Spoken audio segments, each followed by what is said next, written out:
Shalom, brothers and sisters. Shalom, brothers and sisters. Not going to be long. Just want to make a video regarding the matter of the name that we say we are and can lay claim to, giving honor and praise to the Creator and the Maker of heaven and earth, the Most High. This is the word here, Yisrael. Now, for those who say Hebrew has no vowels, they will say this is Yashara'Allah or Yashu.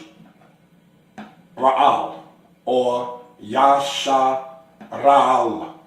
You see it different ways said by those who say Hebrew has no vowels. And this is no disrespect intended nonetheless, but ah is a vowel. It's a sound. What a vowel is in actuality is a written sound. So if you were to say this is Yashara'Allah, you're still saying vowels with it, just saying it as ah.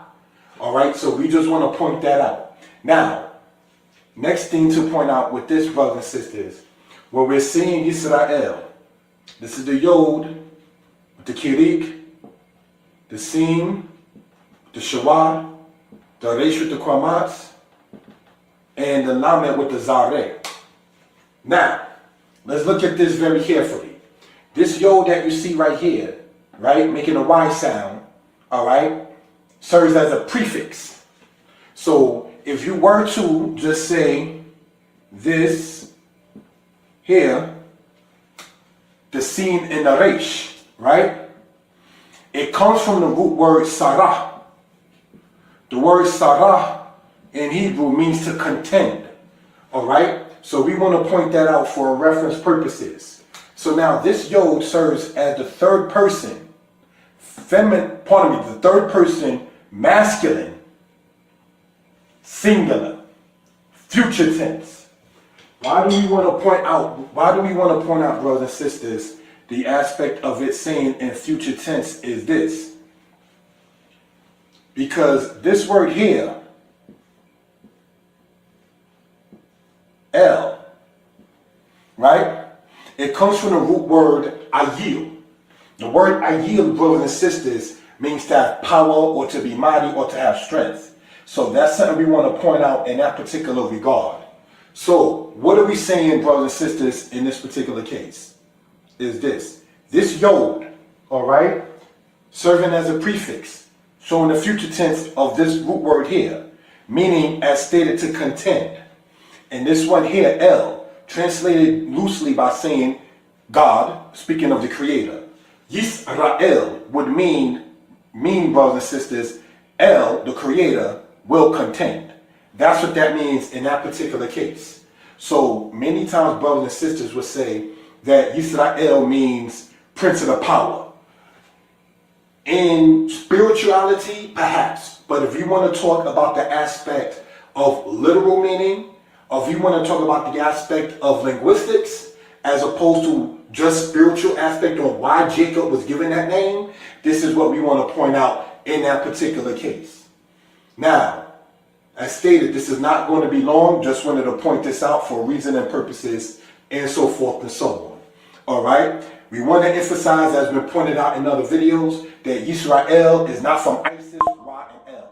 That's something that was purported by Masons and people of that kind of nature to try to throw people off from the truth of what it is. You understand? It is not from Isis, Ra, and El. Isis is not even an Egyptian god or goddess. That's a whole nother subject. We're not going to get too far into that particular aspect. And brothers and sisters, El, we want to talk about a little bit, if we will. All right? Let's look at that. Many times people say that El was a Canaanite deity and then say that the Israelites adopted it. Saying El, brothers and sisters, is no different than saying the quote-unquote loose term in English, God. You understand? So if somebody said God in 1604 and then somebody said God in 2004, one did not borrow it. We have to just know and understand, brothers and sisters, what the speaker or author is talking and conveying. All right? So as pointed out, this word here, El, comes from the root word, all right, Ayil, which means to be mighty or to have strength. In Deuteronomy, the 28th chapter, verse 32, you read La'el Yadeka, meaning no, speaking about power in your hand. All right, now, brothers and sisters, in the scriptures, before Ham came into existence, Ham is the father of Canaan, right? You had a person named Mahalalel, all right? And you have the word El in that man's name. So that's something we want to point out in that particular regard. You have Mahalalel, Mahalalel, all right? That's in the book of Genesis, all right? That was even before, brothers and sisters, Ham even came into existence, much less Canaan. So El, identifying power, mighty, so forth and so on, was already known among the people even before the Hamite dispensation came into the earth. All right? So we just want to point that out for reason and purposes. With that, shalom.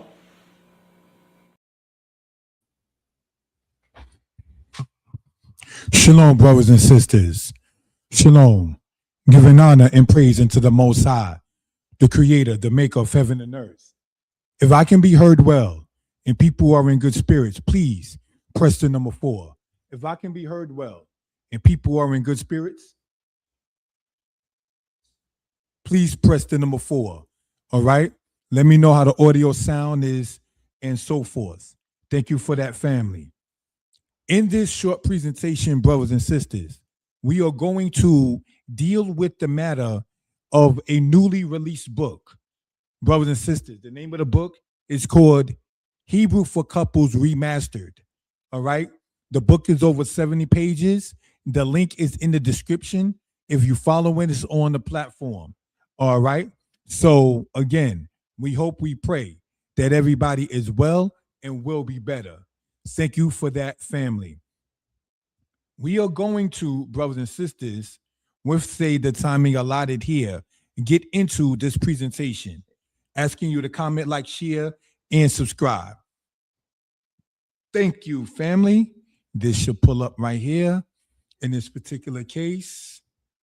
All righty. And if it doesn't, then I would have to do the share screen thing again. All right. In this particular case.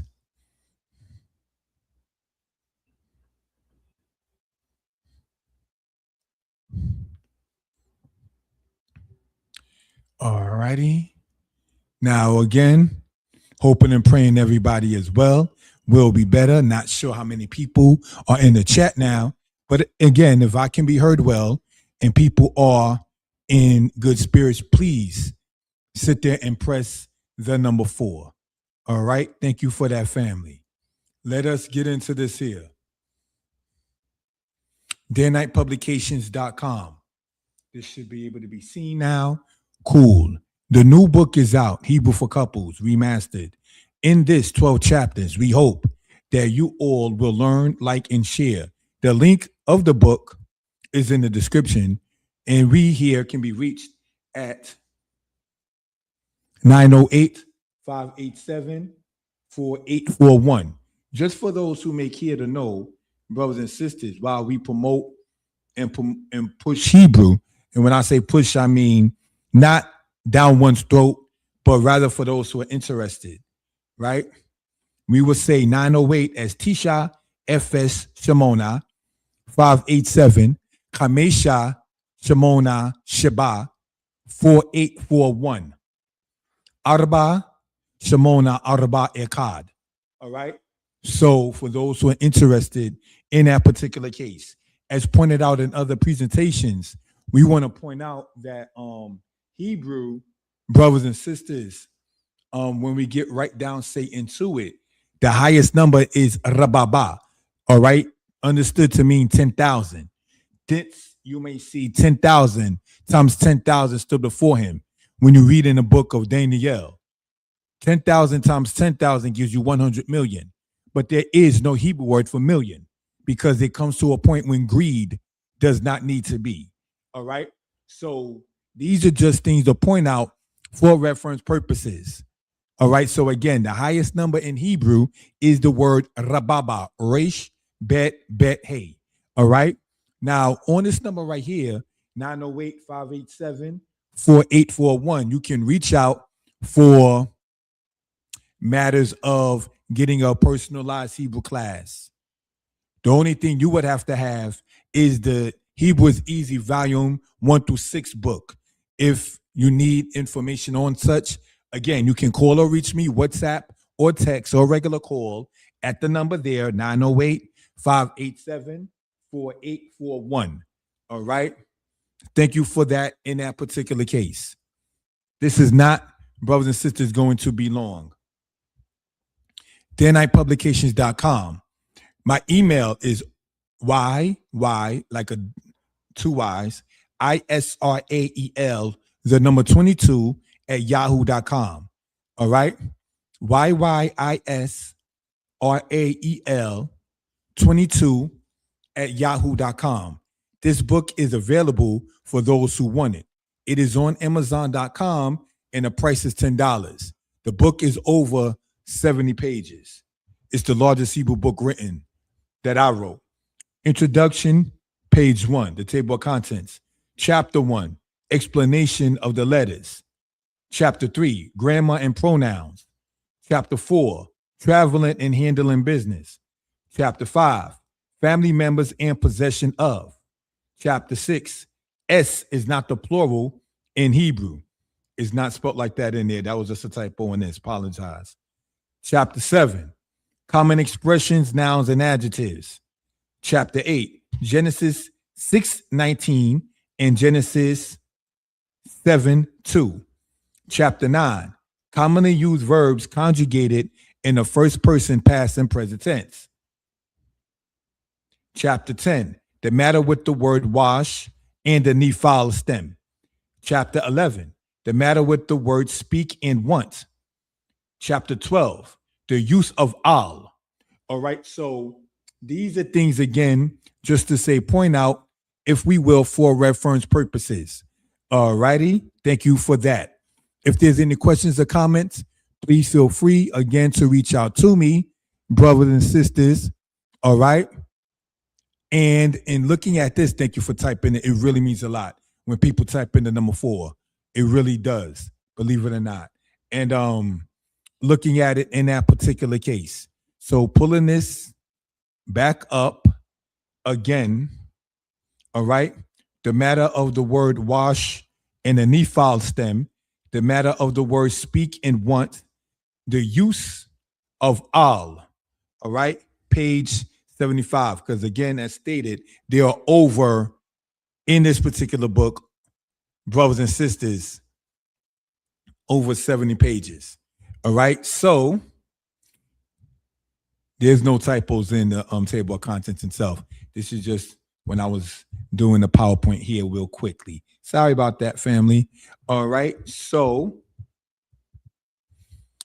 again, anybody with a question or comments, please reach out to me at the number that you see across the screen. Thank you for that. We hope, we pray that everybody is well and will be better. Thank you for that, brothers and sisters. All right.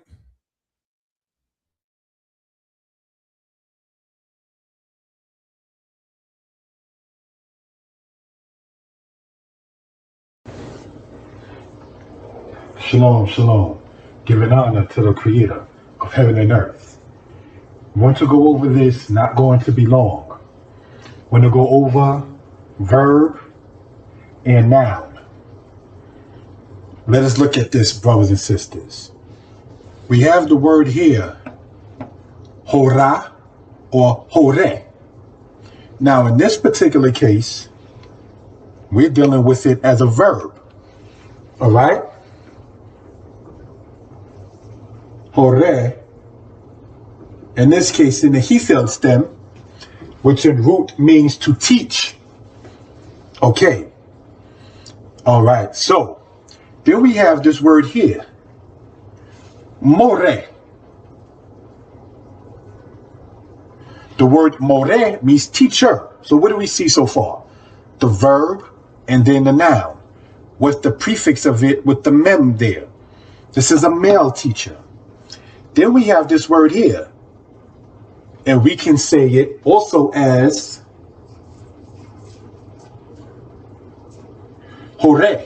Now, in this case, we're not dealing with it as a verb, but as a noun. And this means parent, a male parent. Now, we have this word here. Okay? And we have it as Morah. The word Morah meaning teacher, a female teacher. All right? Then we have here the word Hora. Okay? Hora meaning female parent. So what do we see so far? Hore in root meaning to teach, the verb. More, a teacher, a male one that is. Hore, in this case treated as a noun, the male parent. Then we have Morah, meaning female teacher or a teacher that's a female. Then we have Hora, a parent that's a female.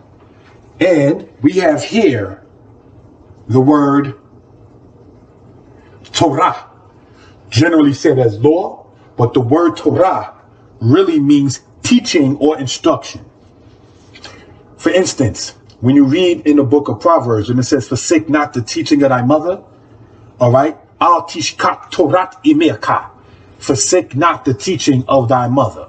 So we just want to point that out. So we have a teacher, a male parent, a female teacher, a female parent.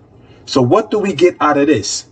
The teachers are parents, and most definitely the parents are teachers. And what are they supposed to teach? The instructions.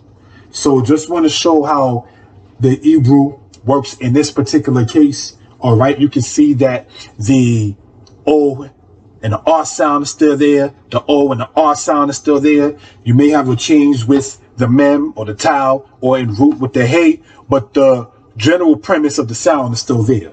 Unlike English, when teaching and instruction, those words do not sound alike. Whereas teacher and parent in English does not sound alike in root, all right, linguistically. So just want to point that out. Hebrew is easy. Get the book on Amazon. Shalom.